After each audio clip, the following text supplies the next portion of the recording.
అందరికీ నమస్కారం. నిన్న ముఖ్యమంత్రి గారు నీతి ఆయోగ్ ఇచ్చిన నివేదిక మీద చాలా స్పష్టంగా రాష్ట్ర యొక్క ఆర్థిక పరిస్థితి కానీ, రాష్ట్ర అభివృద్ధి కానీ, దేశంలో మన రాష్ట్ర పరిస్థితి ఏంటనేది కూడా చాలా స్పష్టంగా చెప్పడం జరిగింది. దీన్ని మరింత వివరంగా, అంటే అంకెలు అనేవి మనమేం కొత్తగా చేర్చినవి కాదు, తయారు చేసినవి కాదు. ఉన్న ఆర్థికపరమైన అంశాలతో కూడిన అభివృద్ధి అనేది ఎలా ఉంది, ఆర్థిక స్థితి ఎలా ఉందనేది నీతి ఆయోగ్ చాలా స్పష్టంగా చెప్తుంది. మనం ఒక మనిషిని హెల్త్ చెకప్కి తీసుకెళ్తే, బాబు ఇదిగో నీ హార్ట్ బాగాలేదు, లేకపోతే నీకు డయాబెటిక్ ఉంది, కొలెస్ట్రాల్ ఎక్కువ ఉంది, బీపీ ఎక్కువ ఉంది, కాబట్టి నువ్వు ఏదో జాగ్రత్త పడాలని చెప్తారు. కానీ ఇక్కడ పరిస్థితి కాదు. అసలు అన్ని భాగాలు దెబ్బతిన్నాయి. నువ్వు ఇలా ఉండటమే చాలా కష్టం, నువ్వు అర్జెంటుగా హాస్పిటల్లో అడ్మిట్ చేసుకుని నిన్ను ఐసీయూలో పెడితే తప్ప నువ్వు బతకవే అన్న రిపోర్ట్ ఇస్తే ఆ పేషెంట్ పరిస్థితి ఎలా ఉంటుందో ఇవాళ ఆంధ్రప్రదేశ్ పరిస్థితి కూడా అలాగే ఉంది. ఈ రంగం బాగుంది, ఈ రంగంలో గత ప్రభుత్వం మంచి చేసిందని చెప్పుకునే రంగం ఒక్కటి కూడా లేదు. ఇంకా దౌర్భాగ్యం ఏంటంటే, గతంలో 3-4 స్థానాల్లో ఉండే ఆంధ్రప్రదేశ్ని ఇవాళ 17వ స్థానానికి తీసుకొచ్చాం. అంటే ఆరోగ్యంగా ఏ బాధలు, ఏ రకమైన రోగాలు లేవన్న వ్యక్తిని నువ్వు వాళ్ళ హాస్పిటల్లో చేరి ఐసీయూలో ఉంటేనే బతుకుతావు లేదా చచ్చిపోతావు అన్న స్థితికి రావడానికి ఆ మనిషి ఎన్ని తప్పులు చేసి ఉంటాడో, ఆరోగ్యాన్ని ఎంత నెగ్లెక్ట్ చేసి ఉంటాడో, ఆ విధంగానే ఈ రాష్ట్రం యొక్క ఆర్థిక పరిస్థితి, అభివృద్ధి గత 5 సంవత్సరాల్లో అంత నష్టపోయింది. ప్రజలకు అర్థం కావాలంటే ఇంతకంటే మంచి ఉదాహరణ ఉంటుందని నేను అనుకోవట్లా. అయితే రెవెన్యూ, రాష్ట్రానికి వచ్చే ఆదాయం పెరిగింది. అటు లిక్కర్ కానీ, లేదంటే కేంద్ర ప్రభుత్వం నుంచి వచ్చిన నిధులు కానీ అన్నీ పెరిగినాయి. అలాగే అప్పులు కూడా దాదాపు 10 లక్షల రూపాయలు ప్రభుత్వమే, అంటే ప్రభుత్వం యొక్క అకౌంట్లోనే 10 లక్షల రూపాయల అప్పులు గత ప్రభుత్వం చేసింది. ఇంకా ప్రభుత్వ రంగ సంస్థలు, ఎలక్ట్రిసిటీ బోర్డు గురించి అసలు మనం చెప్పవలసిన, ఎలక్ట్రిసిటీ బోర్డు ఇవాళ ఎంత దారుణంగా ఉందనేది ఆ ఎలక్ట్రిసిటీ బోర్డులో ఉన్న అధికారులు తప్ప పబ్లిక్ తెలిసే పరిస్థితి లేదు. అయితే ప్రభుత్వం ఈ అప్పులు ఎందుకు చేసింది, ఈ అప్పుల వల్ల ఈ రాష్ట్రం ఏమన్నా అభివృద్ధి చెందిందా అంటే మనం 0 అని చెప్పుకోవాలి. ఇంకొక విచారపడే విషయం ఏంటంటే, ఇవాళ రాష్ట్ర ప్రభుత్వానికి అప్పులు చేసే స్థితి, అంటే కెపాసిటీ ఏంటి అంటే 0. బహుశా గతంలో ఎప్పుడో బీహార్కో ఎవరికో వచ్చిందని చెప్పేవాళ్ళు. అదే స్టాటిస్టిక్స్ అయితే మన దగ్గర ఇప్పుడు రెడీగా లేవు. అటువంటి బీహార్ కూడా ఇవాళ ఆంధ్రప్రదేశ్ కంటే ముందుంది. అలాగే చాలా వెనకబడిన రాష్ట్రం అనుకున్న ఒరిస్సా కూడా ఇవాళ నెంబర్ 1లో ఉంది. దీనికి కారణం ఏంటంటే, అక్కడ ముఖ్యమంత్రులు కానీ, లేదంటే అక్కడ పరిపాలించిన పార్టీలు కానీ రాష్ట్ర అభివృద్ధిని దృష్టిలో పెట్టుకు చేశారు తప్ప ఈ ఏదో స్వల్పకాలిక వీటిల్లో కానీ అవినీతికి కానీ దూరంగా ఉన్న పరిస్థితి. కానీ మన రాష్ట్రం అందుకు భిన్నంగా ఉంది. 2019-24లో ఈ రాష్ట్రంలో జరిగిన అవినీతి భారతదేశంలో ఏ రాష్ట్రంలో జరగలేదు. రెండోది, ఈ రాష్ట్రం చేసిన అప్పులు భారతదేశంలో ఏ రాష్ట్రం కూడా చేయలే. అప్పులంటే నాకు నెలకి 20,000 జీతం వస్తే నేను 5,000 అప్పు చేయొచ్చు. కానీ నాకు 20,000 జీతం వచ్చినప్పుడు 50,000 అప్పు చేస్తే ఆ ఉద్యోగ పరిస్థితి ఎలా ఉంటుందో ఇవాళ రాష్ట్రం పరిస్థితి కూడా అదే. సంఖ్యాపరంగా మనకంటే ఎక్కువ అప్పులు చేసిన రాష్ట్రాలు ఉన్నాయి, మహారాష్ట్ర కానీ, కర్ణాటక కానీ, లేదా తమిళనాడు కానీ. వాటి ఆదాయం కూడా అలాగే ఉంది. 1,00,000 రూపాయలు వచ్చినప్పుడు 25,000 అప్పు చేయటానికి, 15,000 వచ్చేవాడు 25,000 అప్పు చేయటానికి ఎంత తేడా ఉందో మన రాష్ట్రం పరిస్థితి కూడా అదే. 10 లక్షల రూపాయల అప్పు, సంవత్సరానికి 46,000 కోట్లు మనం తిన్నా తినకపోయినా వడ్డీకి అసలు కలిపి చెప్పాలి, మనం చెల్లించాలి. అంటే 46,000 కోట్లు ఈ సంవత్సరానికి, అంటే 2023-24కి, 24-25కి, 25-26కి వచ్చేపాటికి ఖచ్చితంగా అది కొద్దిగా గొప్ప పెరుగుతుంది. ఎందుకంటే ఇప్పుడు రాష్ట్ర ప్రభుత్వం తప్పనిసరి పరిస్థితుల్లో కొద్దిగా గొప్ప నెలకు 2,000, 3,000, 4,000 అప్పు తెస్తే కానీ రాష్ట్రం నిలబడే పరిస్థితి లేదు. కాబట్టి ఈ అప్పు, గతంలో జగన్ ప్రభుత్వం చేసిన అప్పు అంతా కలిపితే వచ్చే సంవత్సరం, అంటే 2025-26 ఆర్థిక సంవత్సరంలో నాకు తెలిసి అసలు వడ్డీ కలిపి సంవత్సరానికి 50,000 కోట్లు ఆంధ్రప్రదేశ్ ప్రభుత్వం ఖచ్చితంగా చెల్లించాలి. ఇవి కాకుండా జీతభత్యాలు, పెన్షన్లు, ప్రభుత్వం ఇచ్చిన ఎన్నికల హామీలు, అంటే ఆర్థిక వ్యవస్థ ఎంత చిన్నాభిన్నమైందంటే అసలు ఇవాళ ఆంధ్రప్రదేశ్ ఈ స్థితిలో ఉండగలుగుతుందా అనేది కూడా ఆర్థిక శాస్త్రవేత్తలు ఆశ్చర్యపోతున్నారు. అంత దారుణంగా రాష్ట్ర ఆర్థిక పరిస్థితిని నష్టపరిచిన వ్యక్తి జగన్మోహన్ రెడ్డి. అప్పులు తెచ్చారు, 10 లక్షల కోట్ల అప్పులు తెచ్చారు. ఏం చేశారంటే ఎక్కడ కనపడతలా. అంటే ప్రజలకి అర్థమయ్యేది చెప్పాలంటే మన వ్యవసాయంలో కాలువలు ఉంటాయి, చిన్న చిన్న కాలువలు, పొలాలకు వచ్చే కాలువలు, తగాదాలు కూడా అక్కడే జరుగుతాయి. నా పొలం ముందు తడవాలి, నా పొలం ముందు తడవాలని. కానీ ఈ పొలాలన్నీ కూడా వివిధ రంగాలు అనుకుంటే మనం జగన్ ఏం చేశాయంటే ఆ కాలం గండగొట్టి తన అవినీతి అనే పొలంలోకి మొత్తం నీళ్ళన్నీ కూడా వాడుకున్నాడు. ఆయన ప్రభుత్వం అయిపోయిన తర్వాత, అంటే ఆయన టర్మ్ అయిపోయిన తర్వాత కాలువలు కూడా రావడం ఆగిపోయినాయి. ఇవాళ ఆ గండి పూడ్చినంత మాత్రం నీళ్ళు రావు, ఎందుకంటే పైన కాలువలు లేవు. నీళ్ళన్నీ ఆయన అవినీతికి సరిపోయింది. అది వ్యవసాయ పరంగా ఎలా ఉంటే మనకు అర్థమవుతుందో ఇవాళ రాష్ట్ర పరిస్థితి కూడా అంతే. ఈయన తెచ్చిన అప్పులన్నీ కూడా అవినీతిగా సరిపోయినాయి. అవసరం లేని ఖర్చులు, స్కూళ్ళకి నాడు నేడు పేరుతో రంగులు, అందుట్లో అవినీతి. పేదలకి 25 లక్షల రూపాయల 25 లక్షల ఇళ్ళు కట్టిస్తా అని చెప్పి సెంటు భూమి ఇల్లు తీసుకొని ఆ పొలాలు తీసుకోవడంలో కూడా వాళ్ళ ఎమ్మెల్యేలందరూ కూడా అవినీతి వాటంగా పొలాల రేట్లు పెంచి దాదాపు మాకున్న ప్రాథమిక అంచనా ప్రకారం 7 నుంచి 8 వేల కోట్ల అవినీతి భూసేకరణలో జరిగింది. తర్వాత వాటిని లేఅవుట్లు వేయటానికి, మట్టి పోయటానికి జరిగిన అవినీతి అసలు లెక్కే లేదు. కొన్ని చోట్ల పోయకుండానే బిల్స్ తీసుకున్నారు. అంటే అసలు అవినీతికి అంతం ఇదిగో ఇది ఇంత ఉందని మనకు తెలిస్తే అది మొదలు పెడతాం. మనం చేలో కలుపు తీయాలంటే గట్టు మొదలుపెట్టి ఆ గట్టుకు వెళ్తాం. అవతల గట్టుగా లేదంటే ఎక్కడికి వెళ్తాం, ఎంత కలుపు పీకుతాం. అది ఇవాళ రాష్ట్రంలో ఉన్న పరిస్థితి. లిక్కర్లో భయంకరమైన అవినీతి, అలాగే ఇసుకలో అవినీతి. ఈయన అవినీతి చేయని రంగం అంటూ లేదు. ఈ డబ్బులు అప్పు తెచ్చి ప్రజలకు ఇచ్చాడంటే నిజంగా ఈ డబ్బులన్నీ కూడా ప్రజలకు పంచి ఉంటే ఈ రాష్ట్రంలో పేదవాళ్ళు అనేవాళ్ళు ఉండేవాళ్ళు కాదు. కానీ ఏం చేశాడు ఈయన? అవసరం లేని కొనుగోళ్ళు, అవసరం లేని ఖర్చులు, నాడు నేడులాగా స్కూళ్ళకి రంగులు, హాస్పిటల్స్కి రంగులు, మళ్ళీ ఆ రంగులు కోర్టు కొట్టేయమంటే తిరిగి రంగులు వేయటే ఖర్చులు, 4-5 వేల కోట్ల ఖర్చులు. ఇలా అవినీతికి ఆస్కారం వచ్చే ఖర్చు మాత్రం ఆయన పెట్టడం జరిగింది. అంటే అందుట్లో మళ్ళీ లోకల్ ఎమ్మెల్యేలకి, వైసీపీ నాయకులకి వాటాలు, అవసరం లేని స్కీములు, అందుట్లో వాటాలు, పిల్లలకి ఇచ్చే చిక్కీల్లో కూడా కమిషన్ కక్కుతుపడి ఆ చిక్కీలు పనికిరాని విధంగా కొనుగోలు చేసి స్కూళ్ళకు పంచడం జరిగింది. కాబట్టి ఈ రాష్ట్రంలో జరిగిన అవినీతి, దాన్ని లెక్క తేల్చడం కూడా ఒక సమస్యే. ఇవాళ రాష్ట్రానికి అప్పు ఎంత ఉందనేది లెక్క తేలింది. ఆ అప్పు తీర్చే మార్గాలు ఎలాగనేది ఇవాళ మేధోమథనం జరుగుతుంది. అయితే ఇక్కడ అందరి ఆశ ఒకటే. ఆయన మహారాష్ట్ర ఫడ్నీస్ గారు మొన్న జరిగిన సమావేశంలో, ఒక దావోస్ సమావేశంలో ఒక స్టేట్మెంట్ ఇచ్చాడు.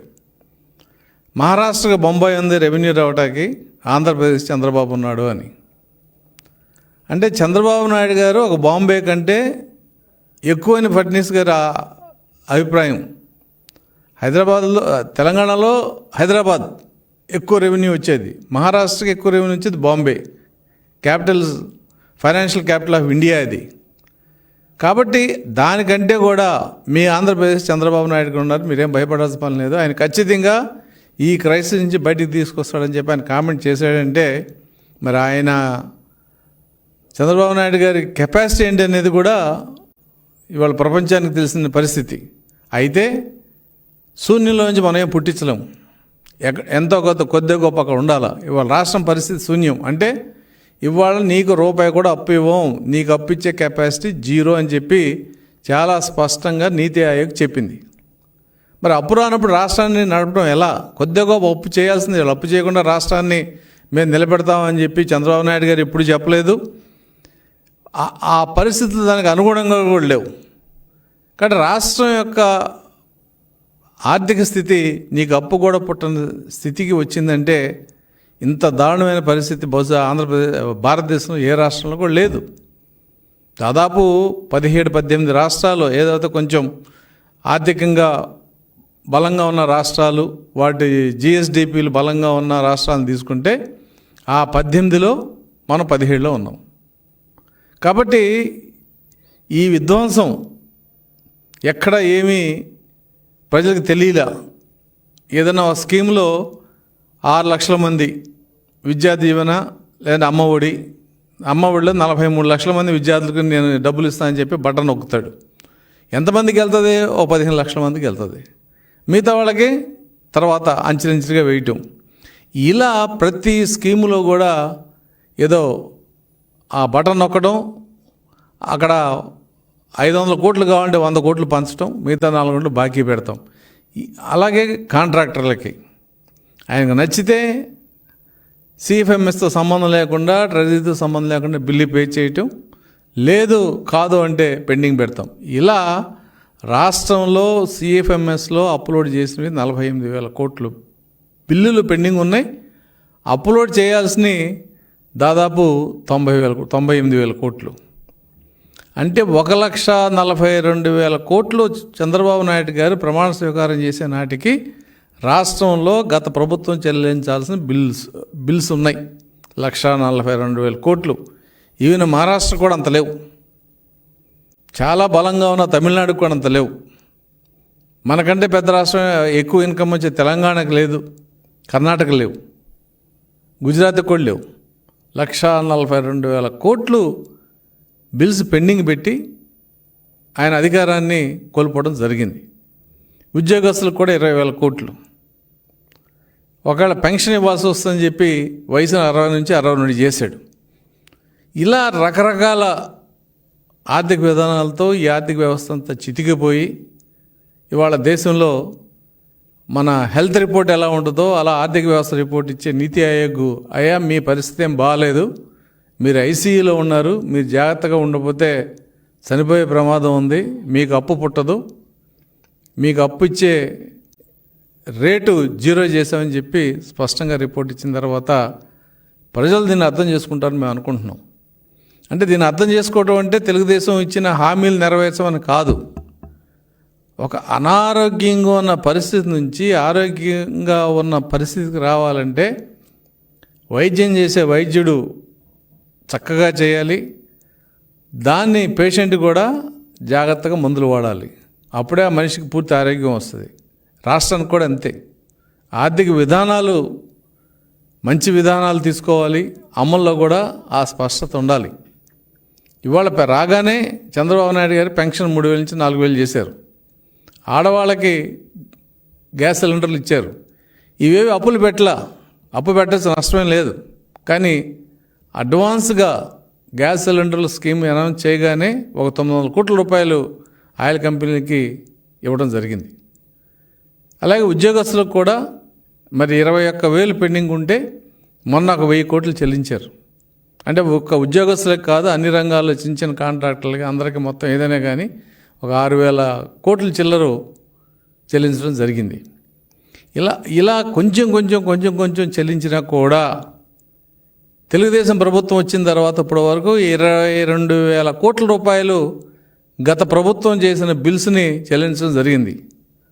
ఒక రాష్ట్ర ప్రభుత్వానికి 6 నెలల్లో 22,000 కోట్లు చెల్లించడం అంటే ఇది ఒక రికార్డు. ఇది పళ్ళ బిగువున ఎంప్లాయీస్కి ఇవ్వాల్సిన డిఏలు ఆపటం, లేదంటే ఇంకా రకరకాల, అంటే ప్రాణాపాయం వస్తే హాస్పిటల్లో ట్రీట్మెంట్ ఎలా ఉంటుంది, ఏదో కడుపుల నొప్పో లేదా కాళ్ళ నొప్పి వస్తే ట్రీట్మెంట్ ఎలా ఉంటుంది అన్న తేడా ఎంత ఉందో ఇవాళ ప్రభుత్వం కూడా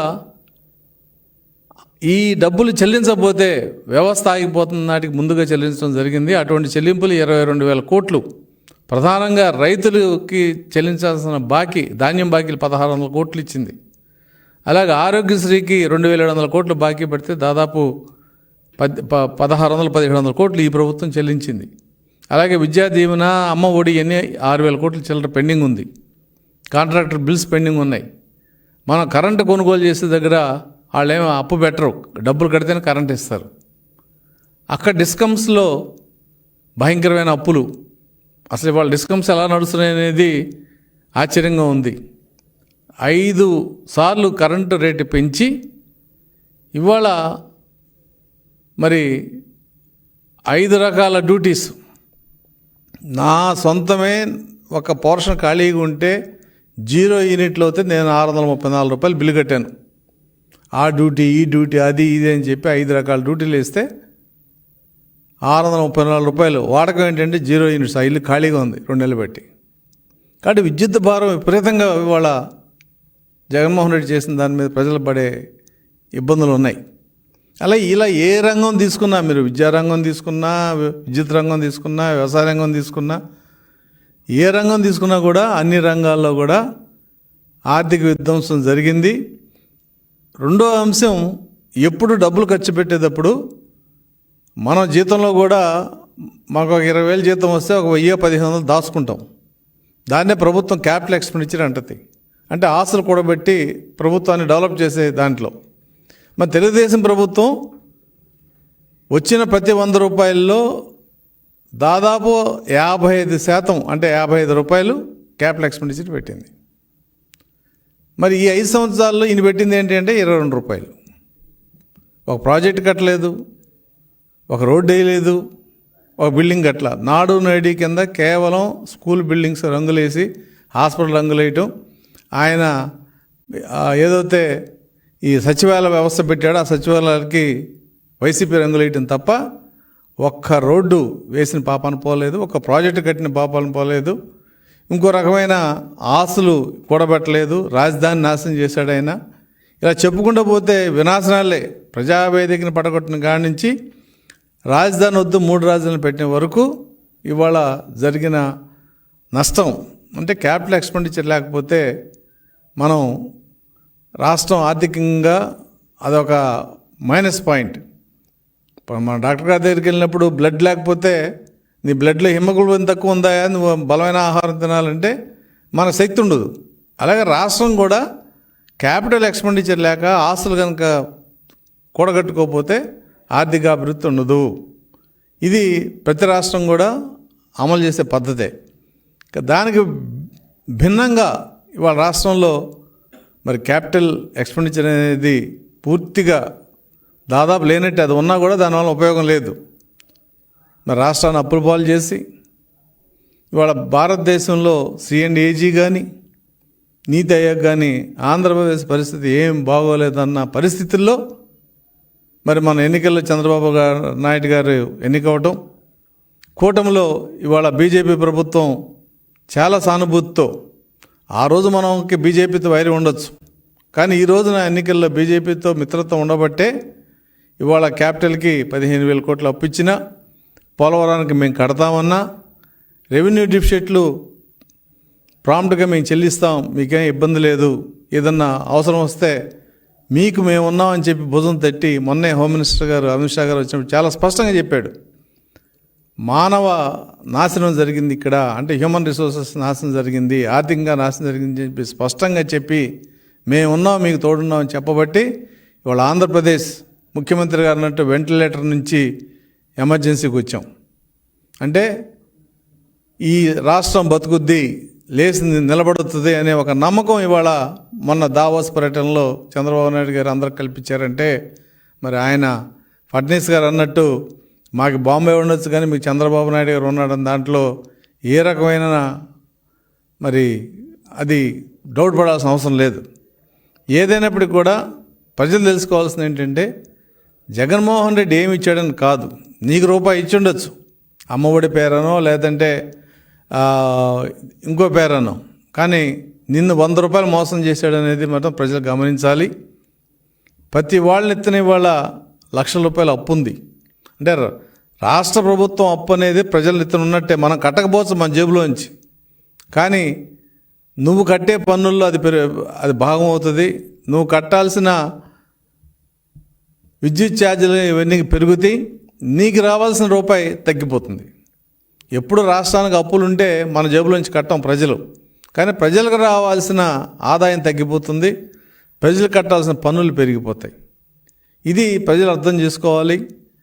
దీన్ని అడ్డుపెట్టుకుని ప్రజలకు ఇచ్చిన ఏదైతే హామీలు ఉన్నాయో ఆ హామీల్ని వాయిదా వేసే సమస్య లేదని చాలా స్పష్టంగా నేను ముఖ్యమంత్రి గారు కూడా చెప్పాడు. ఆయన ఆర్థికంగా ఎన్ని ఇబ్బందులున్నా అటు కేంద్ర ప్రభుత్వం దన్నుతో కేంద్ర ప్రభుత్వం చేసే ఆర్థిక సాయంతో ఈ ఆర్థిక పరిస్థితిని చక్కబెట్టి రాష్ట్రాన్ని మళ్ళీ ముందుకు తీసుకెళ్లే సత్తా ఉన్న నాయకుడే చంద్రబాబు నాయుడు గారు. మన దావోస్లో అనేక కంపెనీలు మరి బిల్ గేట్స్ మాట్లాడుతూ మనం 25 సంవత్సరాల తర్వాత ఒక గొప్ప మిత్రుడిని మనకు అత్యంత ఆత్మీయ మిత్రుని కలిస్తే ఎలా ఉంటుందో అటువంటి భావతన చెప్పడం జరిగింది. అటువంటి స్టేజ్లో నాయకుడు.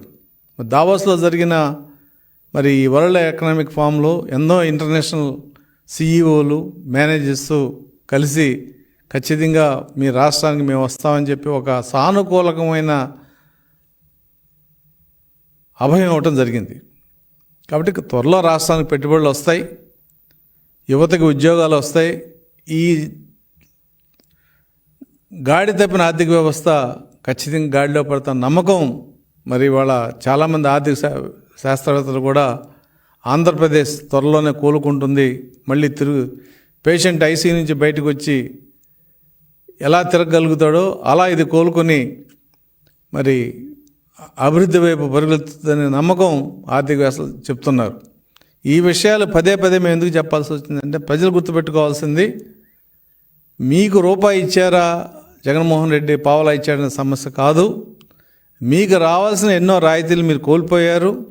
మీరు కట్టాల్సిన పన్నులు విపరీతంగా పెరిగినాయి. చెత్త ట్యాక్స్ వాళ్ళ ప్రభుత్వం తీసేసింది. అలాగే కొన్ని పన్నులు కూడా రాయితీలు ఇవ్వాలన్న ఆలోచనలో ఉన్నారు. అయితే జిఎస్టీ మన చేతిలో లేదు.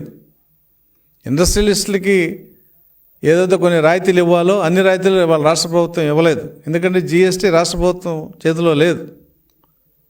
ట్యాక్సులు తగ్గించడానికి కరెంటు, భూమి ఇటువంటి వాటిల్లో మరి పారిశ్రామికవేత్తలకి రాయితీలు ఇచ్చి పరిశ్రమలు ఆహ్వానించి ప్రభుత్వంలో జరిగే అవినీతిని అరికట్టి గత ప్రభుత్వం చేసిన అవినీతిని ఖచ్చితంగా వెలికి తీసి అందుకు బాధ్యత అయిన వారిని శిక్షించే చర్యలు అయితే ఖచ్చితంగా ఉంటాయి.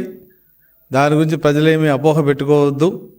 కాబట్టి చట్ట ప్రకారం జగన్మోహన్ రెడ్డి 10 సంవత్సరాల బెయిల్ మీద ఉన్నట్టు ఇవాళ వీళ్ళు ఎవరైతే నేరం చేశారో అవినీతి చేశారో వాళ్ళని సంవత్సరాల బెయిల్ మీద అడిగినా కూడా రాని విధంగా కేసులు పెట్టాలనే ఉద్దేశంతోనే కొంత ప్రభుత్వం కూడా నిదానంగా ఉన్నదనేది ప్రజలు కూడా గమనించాలి.